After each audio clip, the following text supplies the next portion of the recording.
مملکت خداداد پاکستان ایک ایسا ملک جو بنا تو کلمے کے نام پر، لیکن آج اس وقت اسی ملک کے اندر اس قدر کیوس اور اس قدر پریشانی ہے کہ رہے اللہ کا نام۔ السلام علیکم، حمزہ ساجد رانا آج کے نئے ولاگ میں آپ کو خوش آمدید کہتے ہیں۔ سب سے پہلے تو یہ بتاتے چلیں کہ پاکستان کے اندر اس وقت بہت حد تک جو معاملات ہیں وہ دگرگوں ہیں۔ اگر دیکھا جائے سڑکوں کے اوپر ایک خون ریزی کی کیفیت ہے، ایک مذہبی جماعت جو کہ اس وقت سڑک پہ اتری ہوئی ہے اور صرف ان کا موقف یہ ہے کہ وہ کسی بھی صورت میں اسلام آباد جائیں گے اور الاقصی مارچ کریں گے، لیکن دوسری طرف ریاستی ادارے اور حکومت اس چیز سے انہیں روک رہے ہیں۔ سمجھ سے باہر ایک چیز ہے کہ گزشتہ 4 دنوں میں ایسا کیا ہوا کہ ملک میں گینگسٹرز کی اموات ہونے لگی، سی سی ڈی ایکٹیو ہو گئی، ایک سیاسی جماعت سڑکوں پہ نکل پڑی، دوسری جانب پاک چین دوستی خطرے میں پڑ گئی، امریکہ کے ساتھ تعلقات بڑھنے لگے اور افغانستان کا بارڈر ایک بار پھر سے گرم ہو گیا۔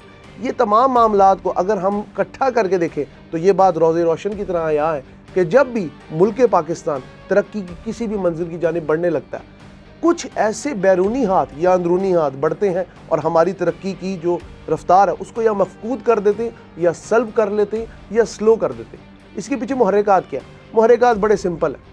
سمپل بات یہ ہے کہ اس وقت پاکستان کا جو چائنیز فرینڈشپ کا ہاتھ تھا وہ کسی حد تک پیچھے ہوتے نظر آ رہا ہے۔ وجہ بلوچستان کے اندر کیوس، ملک پاکستان کے اندر دہشت گردی کی نئی لہر، طالبان کے ساتھ لڑائی، اور دوسری جانب اگر دیکھیں اندرونی معاملات کے اندر ایک سیاسی جماعت جو مذہبی جماعت کا رنگ لے کے سڑکوں پہ اتری ہوئی ہے اور ملک میں ایک خاک و خون کا بازار گرم ہے۔ کسی کو کچھ سمجھ نہیں آ رہی، فیک نیوز کا بازار گرم ہے، مس انفارمیشن، ڈس انفارمیشن۔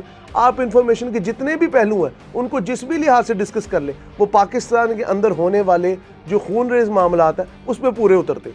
تیسری جانب نوجوان نسل ایک دوسرے کے ساتھ مخاصمے میں پھنسی ہوئی ہے۔ اگر دیکھا جائے بھائی بھائی کی نہیں سن رہا، یہ ملک کس نہج پہ جا رہا ہے؟ کہنے کا مقصد صرف یہ ہے اور آپ کو سمجھانے کی بات یہ بہت ضروری ہے کہ چاہے وہ اندرونی محاذ ہو بیرونی محاذ ہو، آپ کو اس وقت پاکستان کی فورسز کے ساتھ کھڑا ہونا ہے، ان قوتوں کے ساتھ کھڑا ہونا ہے جو پاکستان کو اکٹھا رکھنا چاہتی ہیں، پاکستان کی تمام اکائیوں کو اکٹھا رکھنا چاہتی ہیں۔ ایک جانب افغانوں کو پاکستان سے نکالا جا رہا ہے تو دوسری جانب کے پی کے اندر ایک نئے وزیر اعلیٰ آ رہے ہیں جو کہہ رہے ہیں میں آپریشن کی مخالفت کرتا ہوں۔ یہ کس لیول پہ جا کے یہ معاملات رکیں گے؟ کیا پاکستان 1971 کے بعد دوبارہ ایک ایسے دوراہے پہ کھڑا ہے کہ ایک جانب بھائی بھائی کے خون کا پیاسا ہے، دوسری جانب مذہبی منافرت آسمان کے بام عروج تک پہنچ چکی ہے؟ سوچنے سمجھنے کی بات یہ ہے کہ فہم و فراست اور اپنے دماغ کی سحر حاصل کوششوں کو کرتے ہوئے ہمیں تمام اکائیوں کو اور تمام قوتوں کو اور تمام جو رہنے والے یہاں کے لوگ ہیں تمام مذاہب کے، ان کو ایک قومی دھارے میں لانا ہے اور یہ وقت کی سب سے بڑی ضرورت ہے۔